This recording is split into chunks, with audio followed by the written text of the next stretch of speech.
Sa tuwing nayayanig ang mundo, palaging tinatawag ang Pilipinas. Kapag kailangan ng sandata sa larangan ng digmaan, kapag walang kuryente sa disyerto, tahimik na dumarating ang Pilipinas sa bawat pagkakataon.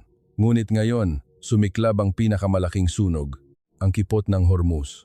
Dito dumadaan ang 20% ng langis ng buong mundo at ngayon ay ganap na itong barado. Tumataas ang presyo ng langis at nasugatan ang mga tripulante dahil sa pag-atake ng Iran.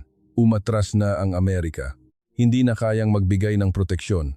Sumuko na ang Europa, walang paraan. Sa sandaling iyon, nagkaisa ang mga eksperto sa gitnang silangan. Lalala pa ang krisis na ito. Kailangang kumilos ang Pilipinas. Ang Pilipinas lamang ang tanging solusyon. Pilipinas na naman. Bakit kaya? Ngayon na magsisimula. Pakiiwan ng komento na Go Pilipinas. Suportahan natin ang magandang kinabukasan ng Pilipinas sa pamamagitan ng pag-subscribe at pag-like. Naglalagablab ang apoy. Ang Skylight, isang oil tanker na may bandila ng Palau at haba na higit sa 200 metro, ay nasusunog sa gitna ng dagat ng Oman. Drone ang may gawa. Ang mga drone at missile na pinakawalan ng Iran ay tumagos sa kubyerta. Ang itim na usok ay tumataas na parang haligi sa abot tanaw at sa tuwing umiihip ang hangin, umaabot ang amoy ng sunog sa baybayin. Ako si James Doyle, isa akong mamamahayag na dalubhasa sa enerhiya para sa Reuters. At 15 taon ko nang binabalita ang rehiyon ng Golpo. Mula sa negosasyong nuklear ng Iran, sa pagsalakay ng Russia sa Ukraine, hanggang sa pag-atake ng drone sa Saudi Aramco, akala ko ay nakita ko na ang lahat ng uri ng krisis sa gitnang silangan. Ngunit iba ito. Noong Pebrero 26, 2022, sinalakay ng magkasanib na puwersa ng Amerika at Israel ang Iran sa ilalim ng Operation Epic Fury. Pagkaputok pa lang ng balitang namatay si Khamenei, agad akong sumakay ng eroplano papuntang Dubai. Nakahanda na ang artikulong inaasahan kong isulat. Ang paghihiganti ng Iran, ang tugon ng Amerika, pagsusuri sa sitwasyon sa gitnang silangan, ang mga artikulong palagi ko nang isinusulat. Ngunit pagdating ko sa lugar, lahat ng plano ay nagbago. Nang marinig ko ang balita tungkol sa pag-atake sa Skylight, kadarating ko lang sa isang daungan sa Oman. Agad akong nagtungo sa pinangyarihan. Pagdating ko, halos kalahati na ng barko ang nakalubog. 3 rescue boat ng Oman Navy ang papalapit na lumilikha ng malalaking alon at ang mga tripulante ay nakakapit sa mga life raft. 15 Indian, 5 Iranian, lahat ng 20 tripulante ay nakatakas, ngunit 4 ang sugatan, mga paso at sugat mula sa shrapnel. Hinintay ko ang mga nakaligtas sa pantalan. Ang unang bumaba ay ang chief engineer. Puno ng uling ang kanyang mukha at nanginginig ang kanyang mga kamay. Lumapit ako at nagtanong, saan kayo inatake? Itinuro ng chief engineer ang dagat gamit ang nanginginig na kamay. 40 kilometro mula sa Hormuz, sabi niya. 2 drone daw ang dumating. Ang isa ay sumablay, ngunit ang isa ay tumama sa gitna ng kubyerta. Isang missile din daw ang dumaplis sa hulihan ng barko. Kung medyo mas tumpak lang daw iyon, lahat sila ay namatay. Paano ang escort ng US Navy? Mapait na ngumiti ang chief engineer. Wala, sabi niya. Humingi daw sila ngunit tinanggihan. Tumingala ako at tinanaw ang abot tanaw. Iyon ang direksyon ng Kipot ng Hormuz. Mahigit 150 barko ang natrap sa kabilang panig. Mga oil tanker, container ship, LNG carrier. Sa makipot na daanang iyon na dinadaanan ng 20% ng langis ng mundo, ang mga barko ay nakalutang lang, naghihintay, sa dagat na walang sinumang nagpoprotekta. Sinabi ni Pangulong Trump na pinalubog na niya ang lahat ng minahan ng Iran. Huwag matakot, dumaan ng may tapang, sabi niya. Ngunit ng hapong iyon, isa pang barko ang nasunog. 17 milya sa hilagang kanluran ng Mina Sakar Port ng UAE, ang Hercules Star ay tinamaan ng isang projectile at nagliyab. Ang mga imahe ng mga tripulanteng lumilikas ay kumalat sa buong mundo sa pamamagitan ng satellite. Ngunit hindi pa rin kumilos ang US Navy. Ang presyo ng langis ay umakyat sa mahigit 520 bawat bariles. Ito ang pinakamataas mula noong 2022. Bumalik ako sa aking tinutuluyan at binuksan ang laptop. Kailangan kong magsulat ng artikulo, ngunit hindi ko masimula ng unang pangungusap. Hindi ko alam kung paano sisimula ng isang pangungusap na nagsasabing ang pinakamalakas na hukbong dagat sa mundo ay hindi maprotektahan ng isang barko. Sa labas ng bintana, ang mga ilaw ng gabi sa Dubai ay nagniningning na parang walang nangyari. Kakaiba ang pakiramdam na ang enerhiya na nagpapailaw sa bawat isa sa mga ilaw na iyon ay kasalukuyang na-trap sa dagat na iyon. Tumunog ang telepono. Isang matagal ko nang kakilala mula sa UAE Ministry of Energy. Isang taong humiling na huwag banggitin ang kanyang pangalan. May oras ka bang maghapunan? May gusto akong sabihin, aniya.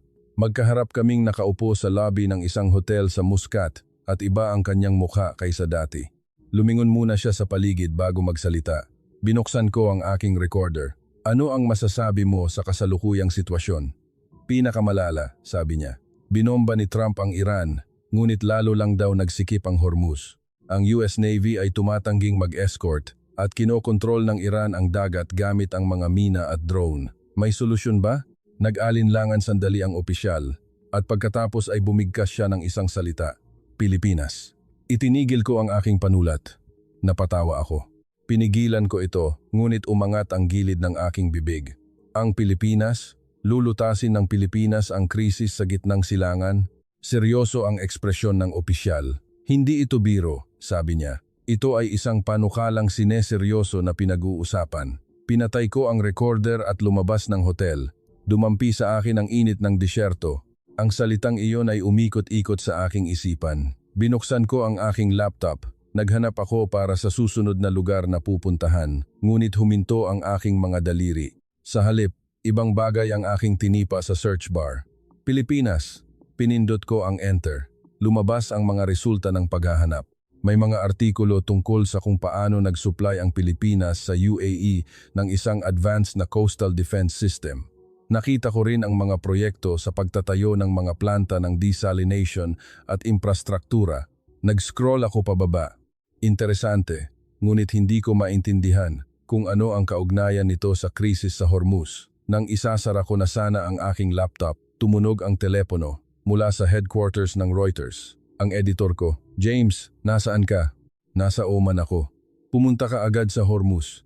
Isang tanker na may bandila ng Marshall Islands, ang barkong Katapatan, ay inatake. Sumabog ang engine room. Tumayo ako mula sa aking kinauupuan. May mga nasawi ba?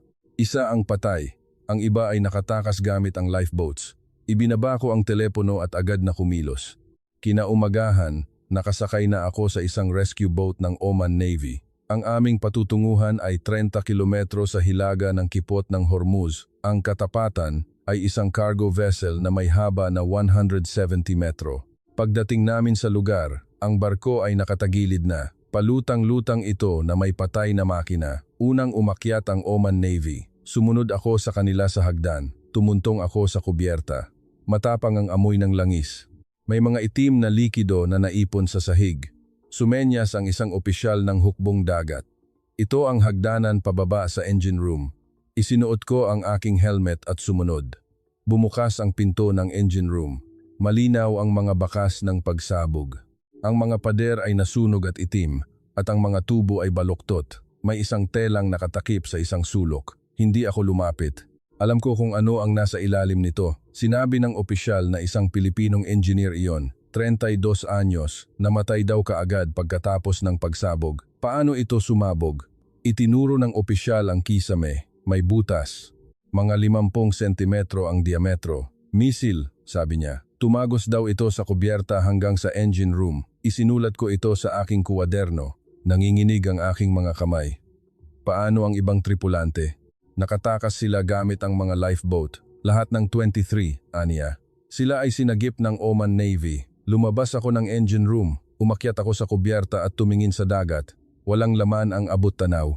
Walang barko ng US Navy na makita. Bumalik ako sa rescue boat at kinuha ang satellite phone. Tinawagan ko ang tagapagsalita ng US Central Command. Mayroon bang escort vessel noong inatake ang Katapatan? Nanahimik sandali ang tagapagsalita at sumagot. Wala. Bakit? Mataas ang panganib ng pag-atake kaya hindi kami makapagbigay ng escort. Ang pag-escort sa mga komersyal na barko ay sinuspinde hanggang sa bumaba ang panganib. Ibinaba ko ang telepono. Nang hapong iyon, isang mas katawa-tawang bagay ang nangyari. Nag-post si Chris Wright, ang US Secretary of Energy, sa social media. Nakasaad dito na matagumpay na na-escort ng US Navy ang isang oil tanker na nagpapatuloy sa supply ng langis. Tinitigan ko ang screen at hindi makapaniwala. ngunit sinabi lang ng Central Command na walang escort. Pagkaraan ng 10 minuto, tahimik na binura ang post ng kalihim. Sa loob ng 10 minutong iyon, 84 million ng market capitalization ng oil ETF ang naglaho. Ito ay isang maling anunsyo. Bumalik ako sa hotel. Alas 8 ng gabi, binuksan ko ang CNN. Isang anchor ang nag-uulat ng breaking news. Ayon sa isang source ng intelligence agency, nagtanim ang Iran ng 12-dosenang mina sa kipot ng Hormuz. Posible raw na magdagdag pa sila ng daan-daan. Isang graphic ang lumitaw sa screen. Isang cross-section ng kipot ng Hormuz. Kahit na 33 kilometro ang lapad nito, ang aktwal na lalim na madadaanan ng malalaking barko ay limitado sa isang 3.7 kilometrong channel sa bawat direksyon. Sinabi ng anchor, sa kasalukuyan, 750 barko ang natrap sa loob ng Persian Gulf at hindi makapaglayag. Pinatay ko ang TV at tumingin sa labas ng bintana. Ang mga ilaw ng gabi ng Oman ay nakalatag sa aking harapan. Sa di kalayuan, sa kipot ng Hormuz, 750 barko ang naghihintay. Libo-libong tripulante ang natrap. Ngayon isang tao ang namatay. Bukas ilan pa kaya ang mamamatay? Binuksan ko ang aking laptop. Hindi ito isang krisis sa enerhiya. Ito ay ang pagkamatay ng sibilisasyon. Tumunog ang telepono. Ang opisyal mula sa UAE Ministry of Energy. Ang parehong taong nakilala ko kahapon. James, napag-isipan mo na ba? Ang alin? Ang tungkol sa Pilipinas. Napabuntong hininga ako. Sa totoo lang, hindi ko pa rin maintindihan ano ang magagawa ng Pilipinas sa sitwasyong ito. Nanahimik sandali ang opisyal at nagsalita. May isang paraan. Umayos ako ng upo. Ano iyon? I-bypass ang Hormuz ng buo. I-bypass ang Hormuz? Idiniin ko ang telepono sa aking tainga. Ipinaliwanag ng opisyal. Maghukay ng isang kanal, magsisimula sa Gulf at magtatapos sa Fujairah, sa silangang bahagi ng UAE. Binuksan ko ang aking laptop at nagpakita ng mapa. Ang Fujairah ay nasa silangang baybayin ng UAE. Isang daungan na matatagpuan sa labas ng kipot ng Hormuz. Isang lokasyon na hindi maabot ng Iran, gaano man karaming mina ang itanim nila o drone ang paliparin. Gaano kalayo iyon? 180 kilometro. Napigil ko ang aking hininga. Isang 180 kilometrong kanal sa gitna ng disyerto. Sumagot ang opisyal, mayroon ng pundasyon. Mayroon ng 360 kilometrong pipeline ng langis mula Abu Dhabi hanggang Fujairah. Isang pipeline na kayang magdala ng hanggang 25 milyong bariles bawat araw ay nasa ilalim na ng disyerto. Ang Grand Canal daw ang susunod na hakbang. Kung ang pipeline ay nagdadala lamang ng langis, ang kanal ay isang daan na maaaring daanan mismo ng mga barko. Ang mga oil tanker ay aalis mula sa Persia, dadaan sa kanal at didiretso sa dagat ng Oman. Hindi na dadaan sa Hormuz. Pinalaki ko ang mapa, may katuturan, at iyon ang lalong nakapagpataka sa akin. Magkano ang magagastos? Napakalaki, sabi niya. Maihahambing sa pagtatayo ng Suez Canal. Ang Suez ay 193 kilometro at ang Panama ay 82 kilometro. Sa 180 kilometro, nasa pagitan ito ng dalawa. Ngunit kung ikukumpara sa gastos na binabayaran ng mundo sa tuwing nagsasara ang Hormuz, sulit daw itong pag-aralan. At sino ang magtatayo nito? Nagkaroon ng katahimikan. Maingat na nagsalita ang opisyal. May isang bansang binabanggit, ang Republika ng Pilipinas. Napatawa ako. Sinubukan kong pigilan, ngunit lumabas ito. Ang Pilipinas? Itatayo ng Pilipinas ang isang 180 kilometrong kanal? Hindi ito biro, James. Ito ay isang panukalang sineseryoso na pinag-uusapan. Pagkababa ng telepono, sinimulan kong kontakin ang mga eksperto. Kailangan kong kumpirmahin ito mismo. Una ay ang Washington. Si John Harrison, isang eksperto sa infrastruktura sa gitnang silangan mula sa American Society of Civil Engineers. Isang veterano sa kalagitnaan ng kanyang 70 seconds. John, narinig mo na ba ang tungkol sa plano ng UAE Grand Canal? Sinabi niya, oo, narinig ko na. Kalokohan. Ang disyerto, ang problema sa supply ng tubig tabang, at higit sa lahat, sino ang magtatayo nito? Ang Suez ay hinukay ng Pransya at Ehipto sa loob ng 10 taon, at ang Panama ay ginawa ng Amerika. Nakapagpatayo na ba ng kanal ang Pilipinas? Tanong niya. Pangalawa ay ang London. Si David Clark, na namamahala sa gitnang silangan sa Institution of Civil Engineers ng UK. Hindi makatotohanan, sabi niya. Ang krisis sa Hormuz ay pansamantala. Magtatapos din ito kapag nagkasundo ang US at Iran. Bakit magsisimula ng isang 10 taong proyekto? Sinabi niya na ang pagtatayo ng mga planta sa gitnang silangan ay isang bagay, ngunit ang isang kanal ay nasa ibang antas. Pangatlo ay ang Paris. Si Jean-Pierre, isang French construction engineering expert na lumahok sa Suez Canal Expansion Project. Teknikal na posible, sabi niya. Ngunit bakit ang Pilipinas? Ang mga proyektong tulad nito ay dapat gawin ng Pransya o Amerika. Isinara ko ang aking kuwaderno. Eksperto sa Amerika, kalokohan. Eksperto sa UK, hindi ang Pilipinas. Eksperto sa Pransya, bakit ang Pilipinas? Ang mga eksperto mula sa 3 kontinente ay nagbigay ng parehong konklusyon at lahat sila ay nag-alinlangan sa pangalan ng Pilipinas. Itinanggi nila ito, ngunit nag-alinlangan sila. Tinawagan ko ang aking editor sa New York. Sinabi ko sa kanya ang tungkol sa plano ng Grand Canal, isang 180 kilometrong kanal para i-bypass ang Hormuz. Sinabi ko na may isang bansang binabanggit bilang pangunahing tagapagtayo. Sino? Tanong niya. Ang Pilipinas, sabi ko. Nagkaroon ng maikling katahimikan sa kabilang linya. Pagkatapos ay isang tinig na may halong pagtawa. James, hindi ka ba naiinitan diyan? Hindi ako tumawa. Ganyan din ang naisip ko noong una, sabi ko. Ngunit habang mas marami akong sinisiyasat, kakaibang palaging lumalabas ang pangalan ng bansang ito. Humingi ng ebidensya ang editor. Ebidensya na maaaring makapasok ang Pilipinas sa larong ito. Naputol ang tawag. Tinitigan ko ang screen ng aking laptop. Dahan-dahan kong tinipa. Pilipinas Infrastruktura Arabo. Pinindot ko ang enter. Bumuhos ang mga resulta. Baraka Nuclear Power Plant, desalination plants, mga kalsada, mga daungan, at isang artikulo ang nakakuha ng aking pansin. Ang Pilipinas, sa pamamagitan ng mga inhinyero nito, ay nakapagtala ng 96% na tagumpay sa pag-optimize ng missile defense systems ng UAE. Pinatigil ko ang screen. 96%? Kinlik ko ang artikulo. Naglalaman ito na nagpaputok ng mga missile ang Iran patungo sa UAE. At ang sistemang in-upgrade ng mga Pilipino, ang bantay dagat, ay naharang ang karamihan sa mga ito. Ang UAE daw ay agarang nag-order ng karagdagang 17 units. Lumipad pa raw sila mismo sa Clark Air Base para kunin ito. Nag-scroll ako pababa. Kasunduan sa pakikipagtulungan na nagkakahalaga ng 65 bilyon. Siniguro ang 4 na milyong bariles ng langis. Tumayo ako mula sa aking upuan.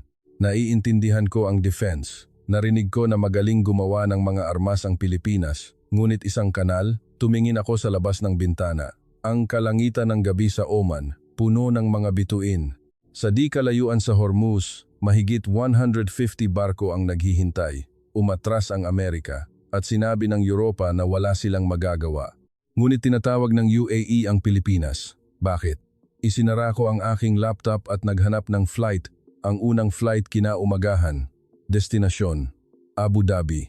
Kailangan kong makita ito para sa aking sarili. Kung talagang kayang baguhin ng Pilipinas ang larong ito, lumapag ako sa Abu Dhabi International Airport. Unang bahagi ng Abril, bumuhos ang init ng gitnang silangan. Sumakay ako ng taxi papunta sa syudad, isang hotel malapit sa Ministry of Defense ng UAE. Nag-check-in ako at pumasok sa aking kwarto. Binuksan ko ang aking laptop at hinanap ang bantay dagat. Ito ay isang medium-range surface-to-air missile system na binuo ng Pilipinas. Mayroon itong saklaw na 50 kilometro at interception altitude na hanggang 20 kilometro. Unang nakuha ito ng UAE noong 2024. At sa pag-atake ng Iran sa unang bahagi ng taong ito, napatunayan ito sa aktwal na labanan.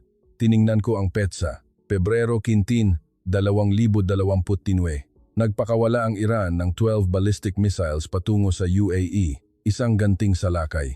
Isang tugon sa pambobomba ng Amerika sa Iran. Noong gabing iyon, inilunsad ang bantay dagat. Sa 12 missiles, 11 ang naharang nito, 96%. Pinatigil ko ang screen, 96%. Naghanap ako ng mas maraming artikulo. Nasa archive din ito ng Reuters. Isang opisyal na anunsyo mula sa Ministry of Defense ng UAE. Nakasaad dito na ang interception rate ng bantay dagat ay 96% at pagkaraan ng 3 araw, kumilos ang UAE.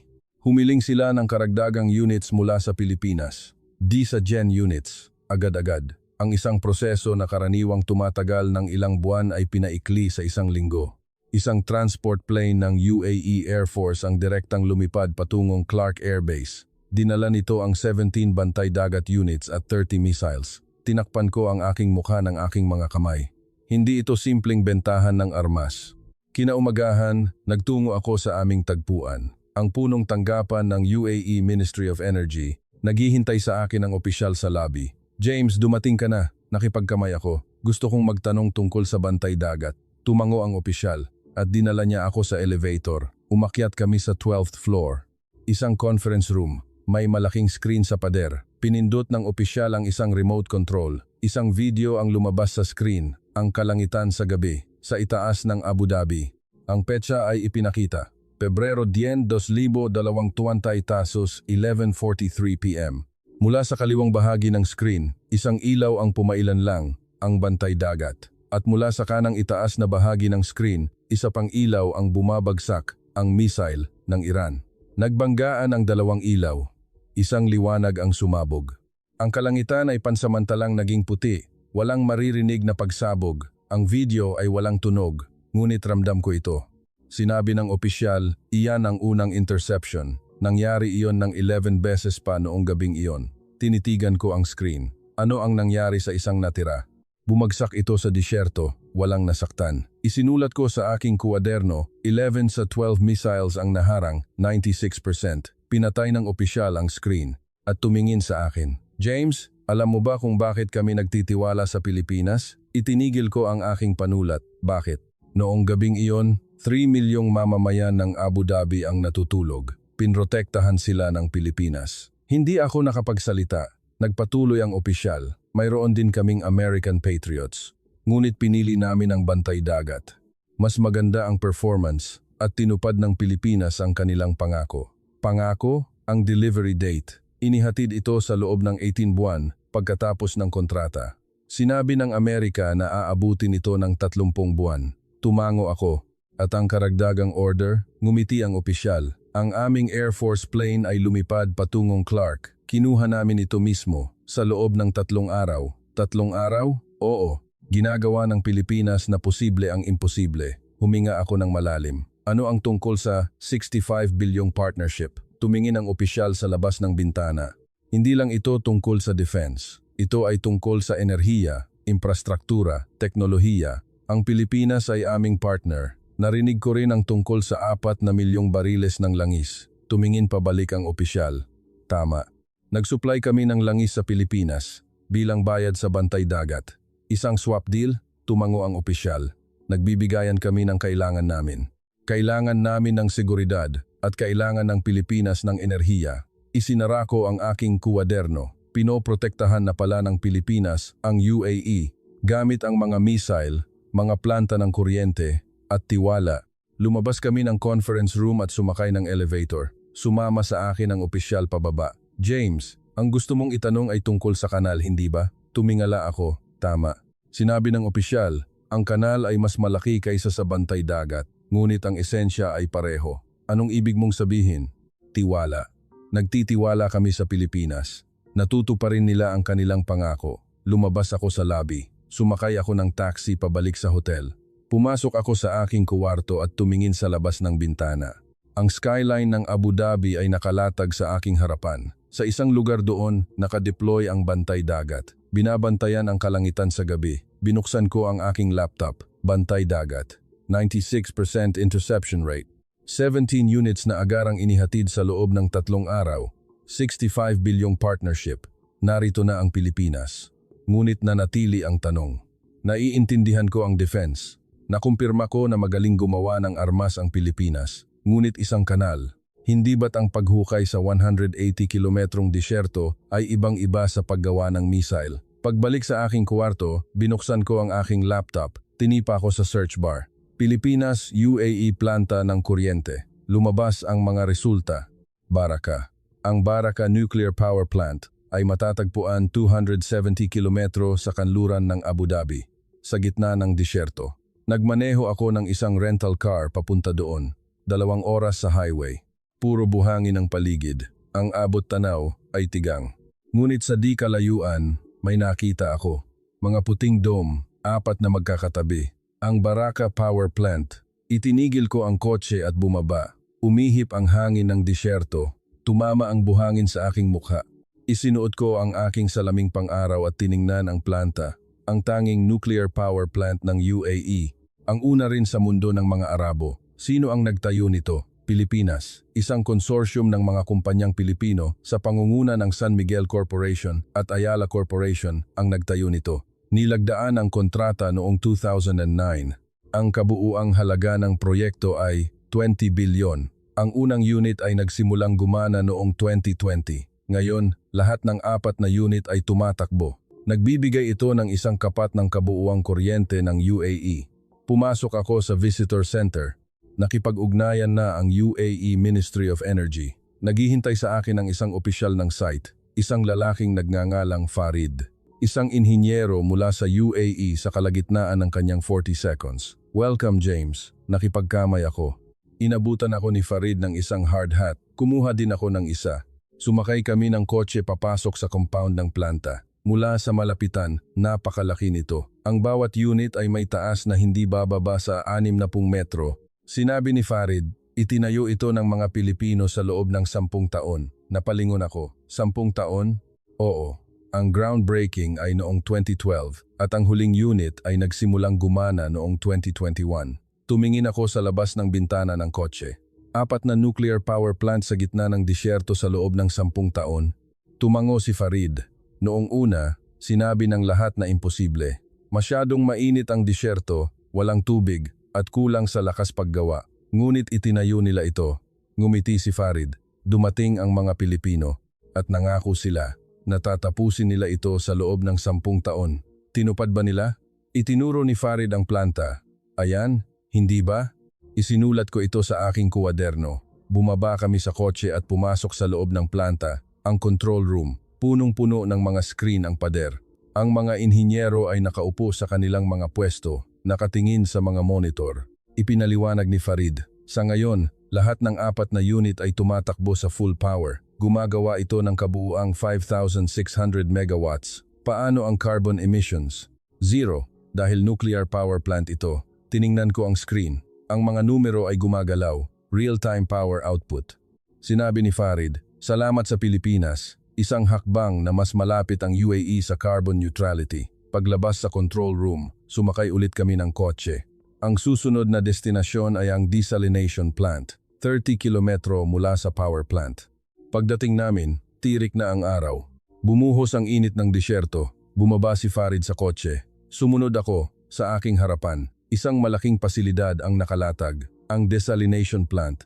Ipinaliwanag ni Farid, itinayo ito ng DMCI ng Pilipinas. Ginagawa nitong tubig tabang ang 700,000 tonelada ng tubig dagat araw-araw. Nilakad ko ang pasilidad. Ang mga tubo ay magkakasalubong na parang maze. Ang mga bomba ay walang tigil na umaandar. Kailan ito natapos? 2023. Gaano katagal ang konstruksyon? Huminto sandali si Farid. At sinabi, 26 na buwan. Itinigil ko ang aking panulat. 26 na buwan. Oo, ang orihinal na plano ay 44 na buwan. Pinaikli ito ng Pilipinas sa kalahati. Tiningnan ko ang aking mga tala. Mula 44 na buwan naging 26 na buwan. Tumango si Farid. Tinawag namin itong isang himala. Bakit napakabilis? Itinuro ni Farid ang planta. Ang mga Pilipino ay nagtrabaho 24/4. Nag-organisa sila ng 3 shift. Ang supply ng mga materyales ay hindi rin natigil. At ano pa? Gusto nilang tuparin ang kanilang pangako. Ganyan ang mga Pilipino. Dahil nakasulat sa kontrata na 26 na buwan, gagawin nila ito. Tiningnan ko ang planta. Sa gitna ng disyerto, ginagawa nitong tubig tabang ang tubig dagat. 700,000 tonelada bawat araw, sinabi ni Farid. Ang tubig na ito ay napupunta sa mga mamamayan ng Abu Dhabi. Binigyan kami ng tubig ng Pilipinas. Huminga ako ng malalim. Sa disyerto, ang tubig ay buhay. Nagbigay ng buhay ang Pilipinas. Pag-alis sa planta, bumalik kami sa kotse. Si Farid ang nagmamaneho. Nakaupo ako sa passenger seat, nakatingin sa labas ng bintana. Ang disyerto ay nakalatag sa aking harapan. Sinabi ni Farid, James, ang gusto mong itanong ay tungkol sa kanal, hindi ba? Napalingon ako. Tama. Sinabi ni Farid habang nakatingin sa unahan. Sabi ng mga tao, imposible. ang maghukay ng 180 kilometrong disyerto. Ano sa palagay mo? Nanahimik sandali si Farid at sumagot, kung Pilipinas, kaya nila. Bakit ka bigito sigurado? Itinuro ni Farid ang likuran. Nakita mo ang power plant, di ba? At ang desalination plant. Nagtayo sila ng 4 na nuclear power plant sa gitna ng disyerto sa loob ng 10 taon. Tinapos nila ang isang 44 na buwang trabaho sa loob ng 26 na buwan. Pumasok ang kotse sa highway. Nagpatuloy si Farid. Tinatupad ng mga Pilipino ang kanilang mga pangako. Kahit mukhang imposible, nakakahanap sila ng paraan. Iyan ang natutunan ko sa 50 taong pakikipagtrabaho sa kanila. Baraka Power Plant, desalination, 44 na buwan naging 26. Nagawa na ng Pilipinas ang imposible. Kung gayon, paano naman ang kanal? Marahil, posible nga. Tumingin ako sa labas ng bintana. Ang disyerto ay tila walang katapusan. Isang kanal na tumatawid sa disyertong iyon, 180 kilometro. Inilarawan ko ito sa aking isipan. Ang mga barko na umaalis mula sa Persia, tumatawid sa disyerto at lumalabas sa dagat ng Oman, i-bypass ang Hormuz. Isang ruta na hindi maaapektuhan gaano man karaming mina ang itanim ng Iran. Sinabi ni Farid, kaya ng Pilipinas. Tinitiyak ko. Pauwi sa Abu Dhabi, isinulat ko sa aking kwaderno, ginagawa ng Pilipinas na posible ang imposible. At sinalungguhitan ko ito. Kabanata 6. Ang Abu Dhabi National Library ay nasa sentro ng lungsod. Nagtungo ako doon kinaumagahan. Tinipa ko sa search bar, Pilipinas gitnang silangan konstruksyon. Habang binabasa ang mga resulta mula sa 1,970 seconds, nalaman kong may mga lumang materyales sa archive ng library. Dinala ako ng archivist sa archives room. Ang mga lumang pahayagan ay nakasalansan sa mga estante mula 1973 hanggang 1980s. Kinuha ko ang unang file. Isang artikulo mula Oktubre 1973. Ang pamagat ay nakakuha ng aking pansin. 1,000 manggagawang Pilipino sa konstruksyon, dumating sa Abu Dhabi. Binasa ko ang artikulo. Ito ang panahon ng oil shock, kung kailan sagana sa pera ang gitnang silangan. Ang Saudi Arabia, UAE at Kuwait ay nagbuhos ng malaking pondo sa pagtatayo ng infrastruktura, mga kalsada, daungan, ospital, paliparan. Kailangang itayo ang sibilisasyon sa disyerto, dumagsa ang mga kumpanya ng konstruksyon mula sa buong mundo, kasama sa kanila ang Pilipinas. Mayroong DMCI, EEI Corporation, at Atlantic, Gulf and Pacific. Binuksan ko ang susunod na file. Isang artikulo mula 1975. Kumpanyang Pilipino sa konstruksyon, tinapos ang proyekto 3 buwan bago ang takdang panahon. May kasamang larawan. Mga manggagawang Pilipino na nagpapawis sa disyerto. Sa kabila ng init na umaabot sa 50 degrees Celsius, hindi sila tumigil. Nagtrabaho sila kahit sa gitna ng sandstorms. Isinakripisyo nila ang kanilang mga holiday. At sa ipinangakong petsa, nakatayo na ang gusali. Lumipat ako sa mga artikulo mula sa 1980s. Gobyerno ng UAE, nagbigay ng plake ng pasasalamat sa kumpanyang Pilipino sa konstruksyon. Sinipi ang sinabi ng ministro ng konstruksyon noong panahong iyon. Iba ang mga Pilipino. Tinutupad nila ang ipinangakong petsa. At mahusay din ang kalidad. Isinara ko ang file at umupo sandali. 50 taon. Sa loob ng 50 taon, nagtrabaho na ang Pilipinas sa lupaing ito. Mga kalsada, daungan, gusali, planta. At sa bawat proyekto, ang parehong pagtatasa ang kasunod. Tinatupad nila ang kanilang mga pangako. Pag-alis sa library, nagtungo ako sa Ministry of Foreign Affairs ng UAE. Mayroon akong appointment sa isang tao doon. Si Fatima Al-Mansouri, ang tagapagsalita ng Ministry of Foreign Affairs. Isang babae sa huling bahagi ng kanyang 40s. Sinalubong niya ako at nakipagkamay. Umupo kami at binuksan ko ang aking recorder. Gusto kong itanong ang pananaw ng UAE sa Pilipinas. Ngumiti si Fatima. Espesyal, sabi niya. Hindi lamang isang simpleng kasosyo sa kalakalan. Nang tanungin ko kung kailan ito nagsimula, sinabi niyang mula pa noong 1970 seconds. Ngunit lalo itong lumalim kamakailan. Kailan ang turning point? Tumingin sandali si Fatima sa labas ng bintana at sinabi, noong 2020, noong panahon ng COVID, kinuha ko ang aking panulat. Ipinaliwanag ni Fatima, noong panahong iyon, kulang din sa gamit pang proteksyon ang UAE. Ang buong mundo ay inuuna ang sarili. Humingi sila ng tulong sa maraming bansa, ngunit karamihan ay tumanggi. Ngunit ang Pilipinas ang unang nakipag-ugnayan. Hindi sila ang hinilingan. Ang gobyerno ng Pilipinas ang unang nagtanong. Ano ang kailangan ninyo? 1 milyong maskara at 100,000 test kits ang idiniliver sa pamamagitan ng eroplano. Libre, itinigil ko ang aking panulat. Nagpatuloy si Fatima. Noong panahong iyon, naglabas ng opisyal na pahayag ang Ministro ng Ugnayang Panlabas. May utang na loob kami sa Pilipinas. Bihira para sa isang bansa na gumamit ng salitang utang na loob sa isang diplomatikong dokumento. Matagal kong pinag-isipan ang salitang iyon. Binuksan ni Fatima ang isang drawer. Kumuha siya ng isang dokumento at ibinigay sa akin. Ang resulta ng isang survey sa paborableng opinyon sa mga mamamayan ng UAE noong nakaraang taon. Kinuha ko ang dokumento at binuklat ito. 96%. Napigil ko ang aking hininga. 96%? Tumango si Fatima. Ang pinakamataas na bilang sa buong mundo. Mas mataas kaysa sa Amerika. Mas mataas kaysa sa UK. Parehong numero ng interception rate ng bantay dagat, hindi ito mukhang nagkataon lamang. Sa huli, sinabi ni Fatima, ang pinakamahalaga ay ang tiwala. Tinutupad ng Pilipinas ang kanilang mga pangako. Ginawa nila iyon sa loob ng 50 taon. Alam namin iyon. Lumabas ako ng Ministry of Foreign Affairs at naglakad ang Corniche Beach. Umihip ang hangin. Sa aking isipan, inayos ko ang 50 taon.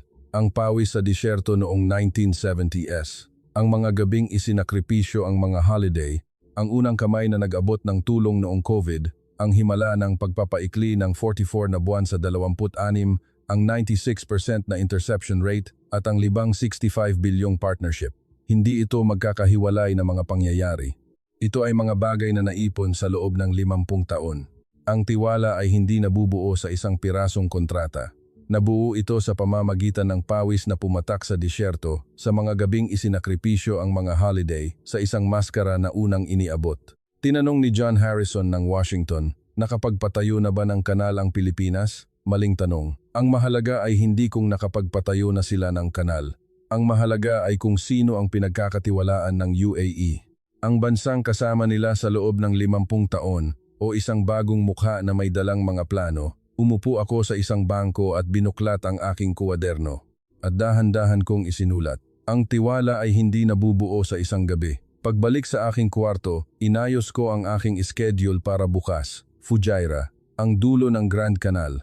Kailangan kong makita para sa aking sarili kung posible ba talaga ang isang kanal na tumatawid sa 180 kilometrong disyerto. Kinaumagahan, umalis ako ng Abu Dhabi. Ang aking destinasyon ay Fujairah, ang silangang baybayin ng UAE. Ang distansya ay 180 kilometro. Nagmaneho ako ng isang rental car sa highway. Sumisikat na ang araw. Ang disyerto ay tila walang katapusan. Habang nagmamaneho, nag-isip ako. Isang kanal na tumatawid sa disyertong ito, posible ba talaga?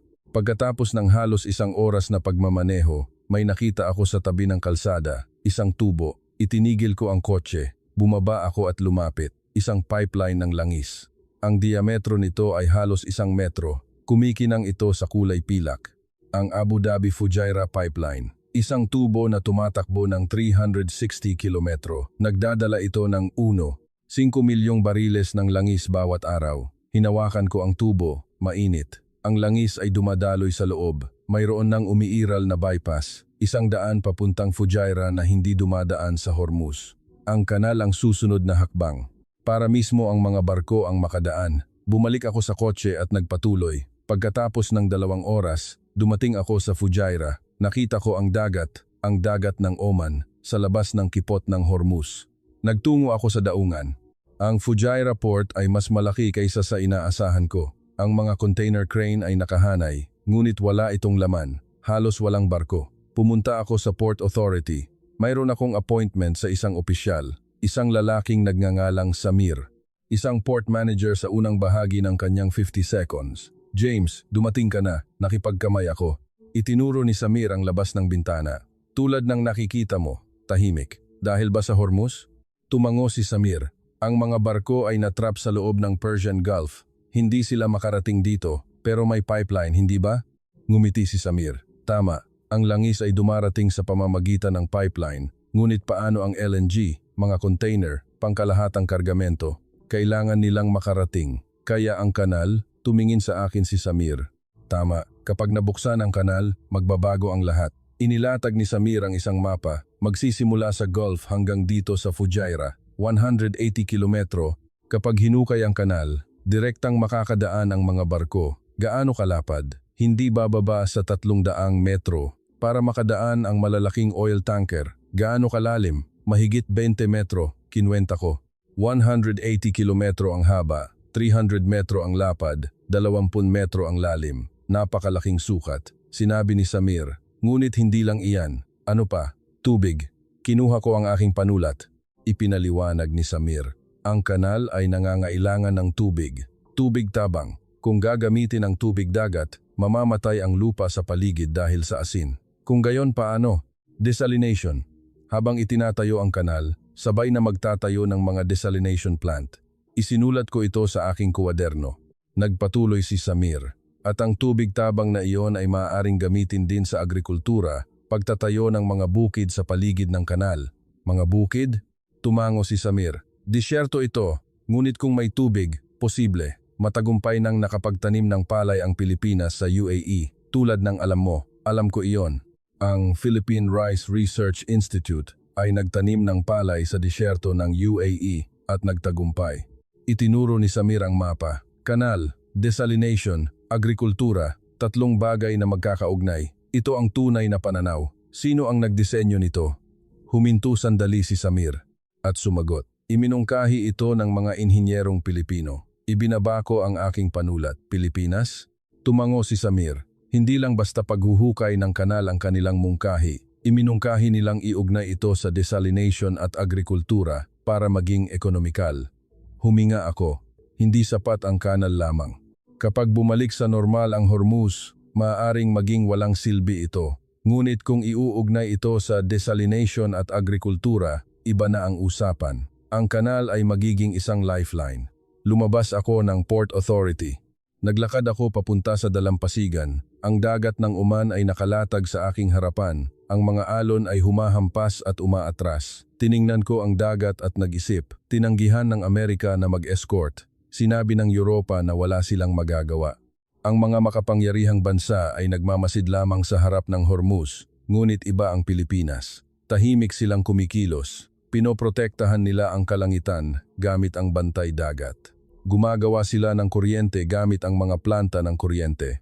Nagbibigay sila ng tubig gamit ang desalination. At ngayon, sinusubukan nilang baguhin ang laro gamit ang isang kanal. Kinuha ko ang aking telepono. Tinawagan ko ang headquarters ng Reuters. Sumagot ang editor. James, kumusta? Nagsusulat ako ng artikulo. Ano ang paksa? Tiningnan ko ang dagat at sumagot. Kung paano binabago ng Pilipinas ang laro sa Hormuz. Nanahimik sandali ang editor at nagtanong. Sigurado ka ba? Tumango ako. Kahit hindi niya ako nakikita. Sigurado ako. Sige, isulat mo at ipadala. Ibinaba ko ang telepono. Binuo ko ang artikulo sa aking isipan. Ang krisis sa Hormuz, 750 barko, ang pagkamatay ng isang tripulante, ang kawalan ng kakayahan ng Amerika, ang pag-aatubili ng Europa at ang Pilipinas. Bantay dagat, mga planta ng kuryente, desalination at ang Grand Canal. Habang ang mga makapangyarihang bansa ay natigilan sa harap ng problema, nag-aalok ng solusyon ang Pilipinas. Tahimik, ngunit tiyak. Bumalik ako sa hotel. Binuksan ko ang aking laptop at nagsimulang mag-type. Sinimulan ko sa pamagat kung paano muling hinuhubog ng Pilipinas ang krisis sa Hormuz. Ang aking mga daliri ay tumakbo sa keyboard. Ang apoy sa skylight, ang pagkamatay ng tripulante sa katapatan, ang 96% interception rate ng bantay dagat, ang 100 taong pagtatayo ng baraka, ang pagpapaikli ng 44 na buwan sa 26 sa desalination, ang 50 taong tiwala, at ang Grand Canal. Ang lahat ng piraso ng puzzle ay nagkakatugma. Ang Pilipinas ay isang problem solver. Nagpadala sila ng mga sandata sa Ukraine. Nagsupply sila ng mga semiconductor sa buong mundo. Nagtayo sila ng mga planta ng kuryente sa gitnang silangan. At ngayon, sinusubukan nilang buksan ang isang daan para i-bypass ang Hormuz. Hindi na sila isang bansa na biktima lamang sa pagitan ng mga makapangyarihang bansa. Sila na ngayon ang bansa na lumulutas ng mga problema. Itinigil ko ang pag-type at tumingin sa labas ng bintana. Ang mga ilaw ng gabi ng Fujairah, sa kabilang panig ng dagat, sa Hormuz, 750 barko ang naghihintay. ngunit malapit na itong magbago. Kapag nabuksan ang kanal, kapag binago ng Pilipinas ang laro, bumalik ako sa aking keyboard. Sinimulan kong isulat ang huling talata. Pagkaraan ng 3 araw, inilathala ang artikulo. Lumabas ito sa pangunahing pahina ng Reuters. Binabago ng Pilipinas ang laro sa Hormuz. Sa ilalim ng pamagat, naroon ang aking pangalan, James Doyle, Reuters Energy Correspondent. Mula sa aking kuwarto sa hotel, tiningnan ko ang screen. Ang bilang ng mga click ay tumataas. Sa loob ng 10 minuto, umabot ito sa 10,000. Pagkatapos ng 1 oras, 100,000. Pagsapit ng hapon, nagsimulang kumilos ang ibang media outlets. Sinipi ng The Wall Street Journal ang aking artikulo, Pilipinas, nag-aalok ng bagong solusyon sa krisis sa enerhiya sa gitnang silangan. Sumunod ang Financial Times, UAE, Pilipinas at ang Grand Canal Plan. Posibilidad ng pag-bypass sa Hormuz, pinag-aaralan. Tumawag ang CNN, humihingi ng panayam. Tinanggihan ko, sapat na ang artikulo. Pagsapit ng gabi, nakatanggap ako ng tawag mula sa UAE Ministry of Energy. Ang opisyal, James, maganda ang artikulo. Idiniin ko ang telepono sa aking tainga. Isinulat ko lang ang mga katotohanan. Tumawa ang opisyal, kaya mas maganda. Walang exaggeration. Ano ang reaksyon? Maganda. Napansin ito ng aming gobyerno. Nakipag-ugnayan na rin ang gobyerno ng Pilipinas. Tumingin ako sa labas ng bintana. Kailan magsisimula ang Grand Canal? Nanahimik sandali ang opisyal.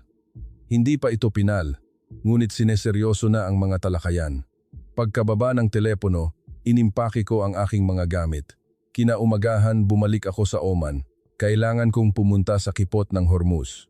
Ang huling bahagi ng aking pag-uulat, dumating ako sa isang daungan sa Oman. Ang mga barko ay natrap pa rin. 750 barko ang naghihintay sa loob ng Persian Gulf. Naglakad ako sa pantalan. Ang mga tripulante ay nakaupo sa kubyerta.